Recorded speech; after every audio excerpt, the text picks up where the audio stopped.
Hey guys, Stella Christoph here for another Alestros video, day number 19 of 25 days of Daybreak. We're so close, guys. We're almost done. Remember, if you are a Shattered Stars member, July 11th, you can pre-order Daybreak. Everybody else, July 12th. Let's get started. Watercasters, you've waited long enough. We've got some insane reveals today as we count down. That was a little ominous, I'd say. 25 days until Daybreak pre-orders open on July 12th. Let's get it. When I say you guys are not ready for today, I don't think you guys are ready for today. Kicking off this reveal, we've got a brand new Alestral called Porcutide. Porcutide is a 1-attacker, 4-defense water Alestral with an effect that says when this Porcutide is destroyed in battle by an opponent, they must either discard a card from... So I really like that. This goes with the Galaxy, so you can switch its attack and defense. But when destroyed by battle, they have to discard a card or expend. So if there's a way you can get their hand to be empty, then they have to expend every turn. You know, got 3 of these guys in your deck using this cannon fodder. Your opponent's going to lose 6 spirits, or they're going to have to lose 3 cards. So either way, nice little hand destruction and some direct damage. Their hand or expend 2 spirits. This makes Porcutide an incredible defensive presence as your opponent is forced to expend either spirits or cards out of their hand when they take this thing out. I'm really excited to see what Watercasters can do when Porcutide comes in Daybreak. Now our next reveal is one of my absolute favorite Alestrals, and that is Eddie. Yeah, you heard me right. This Literally a card just called Eddie. Alestral's name is Eddie. He looks like he'd be from the show Ed, and Eddie.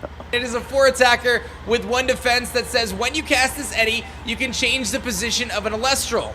That effect allows you to move opponents' Alestrals into positions they don't want to be in and potentially attack over them to destroy them. For those who don't know, the word Eddy is also another word for a small whirlpool, so all of this is going to make total sense in just a few moments. Then, when either player casts the new rune, Rock in a Hard Place, you can special ascend your Eddy. So unlike most water Alestrals, this is more attack based. So you're not going to want to have this in your Galaxy deck.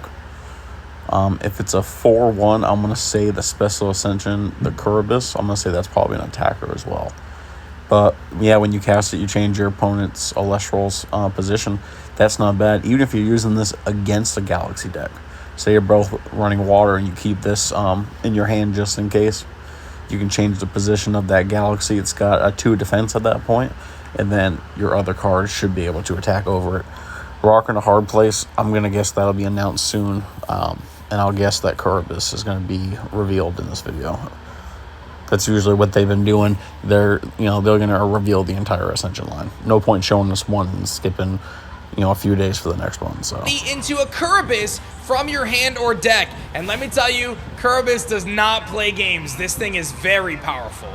Watercasters are going to appreciate some new power to their rune arsenal with the brand new rune Rock in a Hard Place. I mentioned earlier in our reveals that a big theme of this set is the journey of Jason and the Argonauts as they travel to find the Golden Fleece. And on that journey, travelers are faced with one of the most treacherous decisions they have to make. On the left, they face down the rock with an incredible sea monster that can take them down. And on the right is the giant whirlpool that sucks in the ship and devours everything in its path, and that is Curubus. Rock in a Hard Place is a brand new invoke rune that is 1 water and 1 lunar that says it cannot be chained by counter runes. You target a rune and an Alestral on an opponent's field. So the first lunar rune, invoke rune, that's kind of nice. And of course it's going to help water, so I love that. Cannot be chained by counter runes, so again, you're not stopping this card at all. Target a rune and an Alestral on your opponent's field. The opponent destroys one of them. So say they only have 1 back row and it's, Gorgon's Gaze or PTA, and say they have their heavy hitter on the field, and you have a combo to destroy that heavy hitter, again, you're leaving them between a rock and a hard place.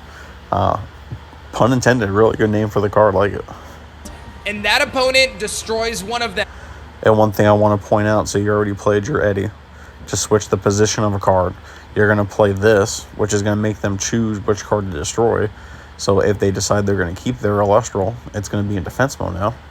And then we'll have to see what Curubus is going to do. This means that your opponent has 1 rune and 1 Alestral, or multiple of both. You get to target one of each, and they have to decide which one is going to be destroyed.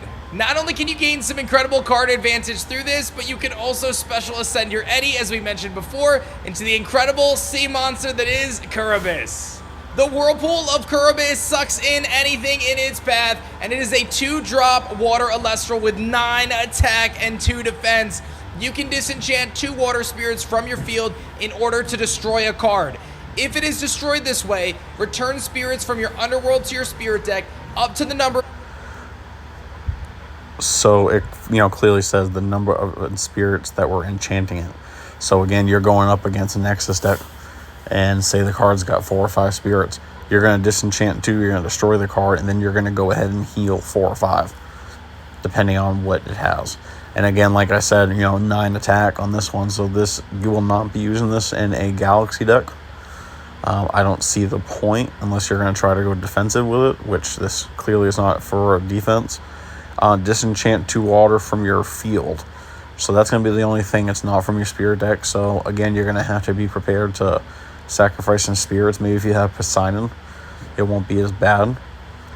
But you're going to destroy your card. Again, it doesn't matter what card it is. It doesn't say Celestial, it doesn't say Rune. So I like it. Very versatile, very strong. That 9 attack's pretty good.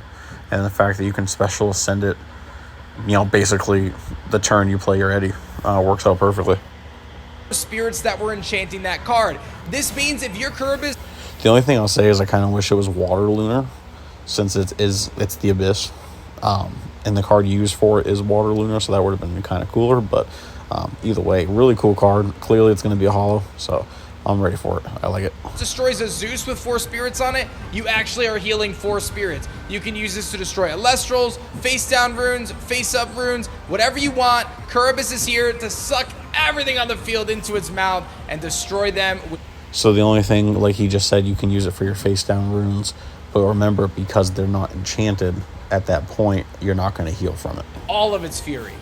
I'm very excited for the possibilities for Watercasters having more aggro and offensive options with Eddie, Rockin' a Hard Place, Kurobis, and even Porcutide holding it down. But I have one more reveal for you guys today, as we have a brand new full art coming to Daybreak as well, and that is Full Art Kurobis. Another Elite Four special.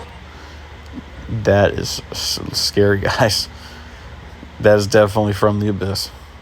And like I said, with that card art too, if they would have made it just slightly darker, it would have been perfect for a Lunar. Kurobis features that incredible Whirlpool, pulling in Dratagua, Foamy, and even a Galaxy into its mighty jaws. The quest to find the Golden Fleece has never... Really liking this video. Again, I've said it in past videos, I am a Cancer, so anytime we get new water cards, I'm all for it. Kurobis, watch out. That's going to be pretty good. Like I said, I think it's very versatile. If you're running a Water Nexus deck, then you'll have plenty of spirits to go ahead and use the ability. And then remember, you're going to disenchant 2 to destroy a card. As long as they have 2 spirits on there, you're recycling that cost. It's not going to really cost you anything long term. Trying to use it for heavy hitters, maybe save this until your opponent has like Chronodile or like a Pantera or a Trifernal out. Then you're going to destroy a heavy hitter. You're going to heal 3 because of it.